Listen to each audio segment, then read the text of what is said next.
Hello everybody, the Adult Diaper here, and today I'm doing a mod spotlight tutorial type thing. Glitchy lanterns over there. But this mod is called ComputerCraft. It uses the coding, or the program Lua, and you actually have to know how to code to do this kind of stuff. But I mean, ComputerCraft stuff is pretty simple. So here's my first thing. It's a password door. So over here, see, I just pressed enter. It didn't do anything. You have to press escape to get out of the computer. It says the password is password. Correct. Opening door. And then you got your prize. Now, like I did earlier, incorrect, then reboots. Okay, so now, just do a little trick, and edit startup. Okay, so startup is, if the program is named startup, it will be the first thing that starts up when the computer is turned on. So the first program that activates is the one called startup. So here is the code. It's not too complicated, but you have to memorize a lot of stuff to be able to kind of elaborate on the code to something that fits you. This is just a very simple password code. You can do it other ways using variables, and it's pretty easy. This is one of my simpler ones. So text-utils.slowPrint is the print that goes across the screen slower, and it does enter passcode. Then if read empty parentheses, it can be, the parentheses can have anything in it. It can have, you have to have quotes in it if you want it to be a certain digit or number or anything. So if read the star now, so when you type, it's going to end up with stars, and I'll show you in a minute. So if that is equal to password in quotes, then text-utils.slowPrint, so print correct, then print opening door. And remember, capitals matter, so all capitals that you see, you need to memorize where they are, or try not to mess up or something. So it's correct opening door, then redstone.setOutput to the left, comma, space, true. So it sets the redstone output on the left of the computer to on. Then it sleeps for 3 seconds, which means it just kind of sits there, does nothing, keeps the outputs the same.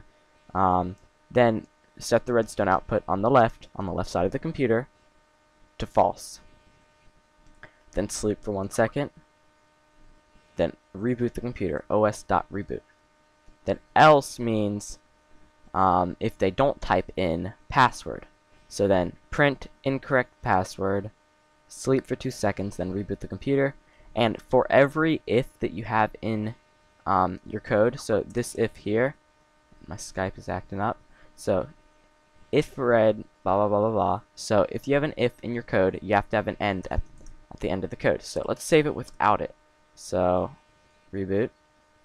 See, it says end expected. So edit startup.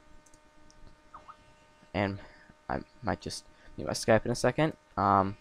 Save, exit. So let's reboot the computer.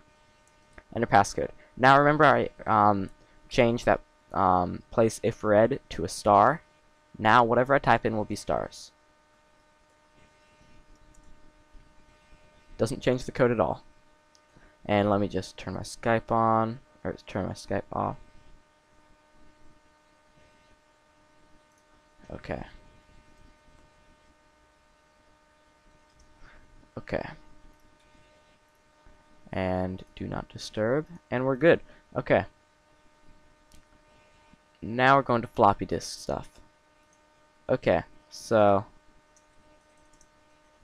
floppy. So this right here is a floppy disk.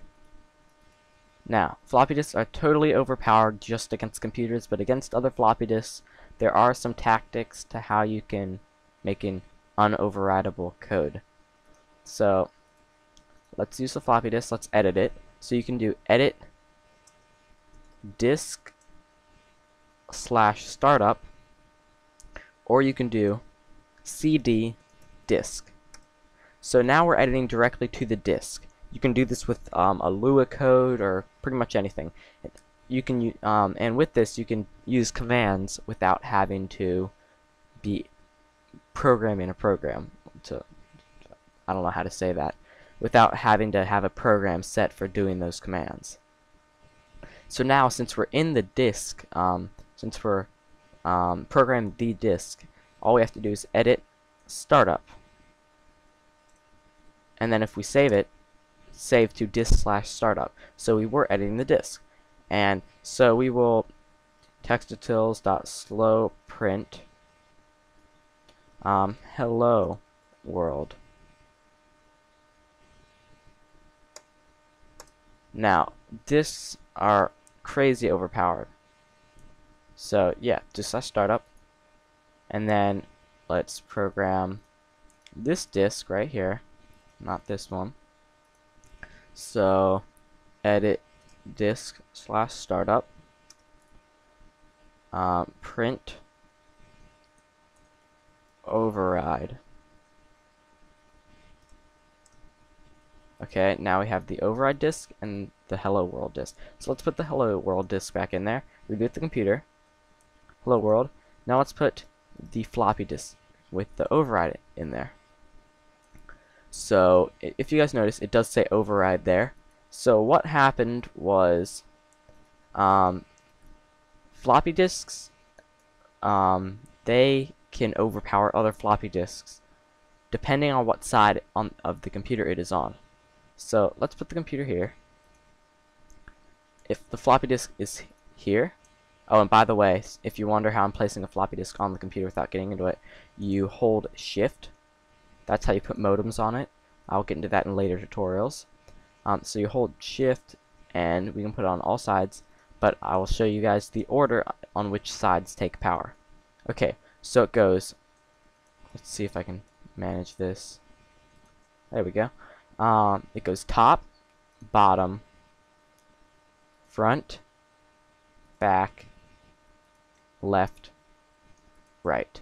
So the top is the most powerful, second most powerful, third, fourth, fifth, and sixth. So if you have a floppy disk on the right, if anybody puts a floppy disk on any other side of the computer, the floppy disk will get overridden.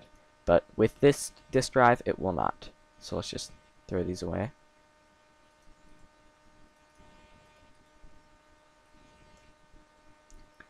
Now this is a floppy disk override. I guess we'll grab one of those.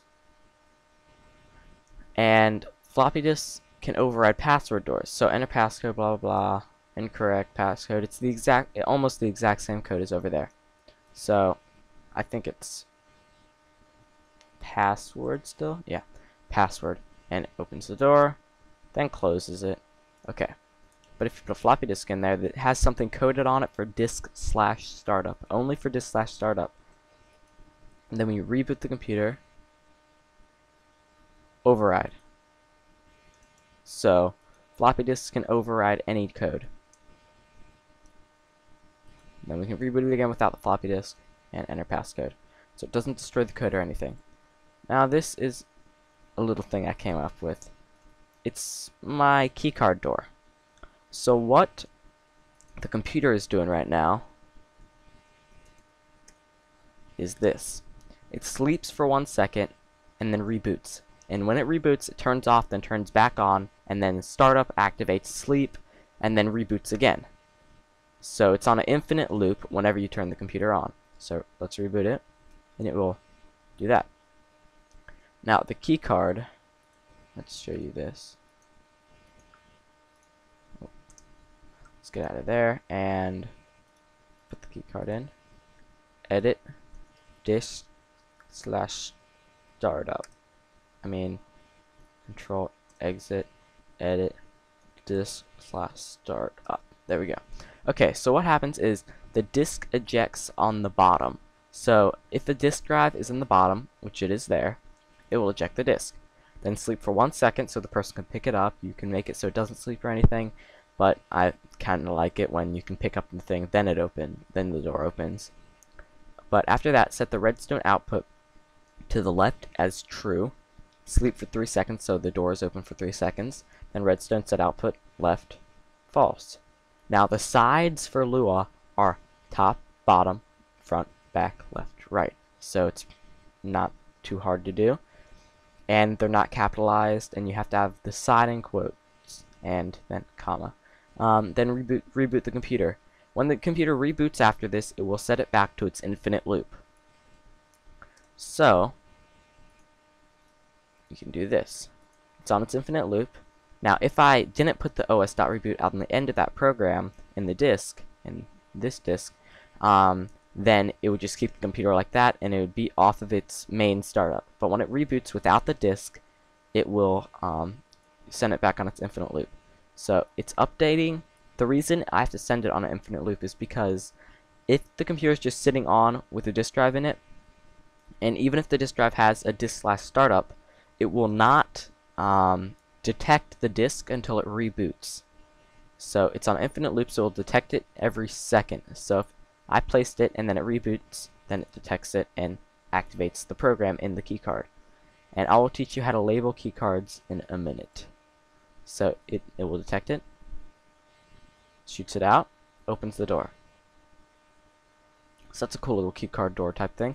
And now I will teach you how to label disks. Okay, so this is a blank disk. Put it in there. Label, set, right, because the disk drive is on the right. It can be left, bottom, any of the sides I told you earlier. So label, set, right, test in all caps. So disk label set to test. Test. So this is how I do it. I don't know if there's I don't think there's another way, but that's just fun to do. And now we get to a fun part. It's good that it's night. So I made a program. Oh wait, no, wrong. Light. Now enjoy this dubstep. Get ready for some hardcore dubstep lights.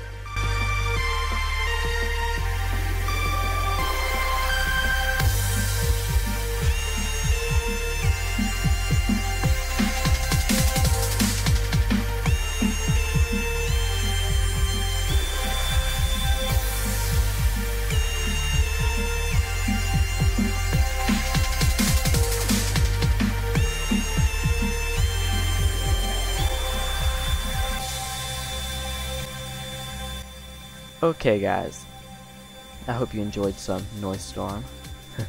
Hope you enjoyed it. But yeah, let's just reboot the computer. This wouldn't work through startup because we would just reactivate it. We can just terminate it. So we will edit lights. No. Edit light. There we go. So this is very repetitive. Text tilt.slow print. So print, get ready for some hardcore dubstep lights. Talk today, and sleep for 2 seconds, then repeat all this crap. Now rs.set bundled capital B output capital O, then back comma space colors.blue. Sleep for 1 second, then do red, then green, then pink, then purple, then brown, then black, then white, then yellow, then purple, then red, then white, then brown. So, and I have the repeat up here. So repeat all this code until true equals false. When does true equal false? Never. So it's an infinite loop. That's just one of the easiest ways to make an infinite loop. So, but when with a bundled chord, if you send blue input into it, there has to be a blue encased wire, or it will not do it, or it will not send out the blue input to there. Now you don't have to have that colored lamp. You can have a purple lamp here and it'll still light up, but I just kind of wanted to match it with their colors. But yeah, it's okay guys. Sorry about that. I don't know what happened. It just glitched out. So we'll set the time back. But yeah, thank you for watching. I'm not gonna fix that glitch again because it'll just crash me. And I will be giving out coding tutorials in the future, just starting from day 1 coding. The simplest of stuff. But yeah, I hope you guys enjoyed this video. If you have any question, comments, anything, or if you just liked the video, remember to like, comment, subscribe, and maybe even favorite. But I will be putting out a bunch of tutorials in the future that you can watch if you don't understand this stuff. But yeah, thank you guys for watching, and I'll talk to you guys later. See ya.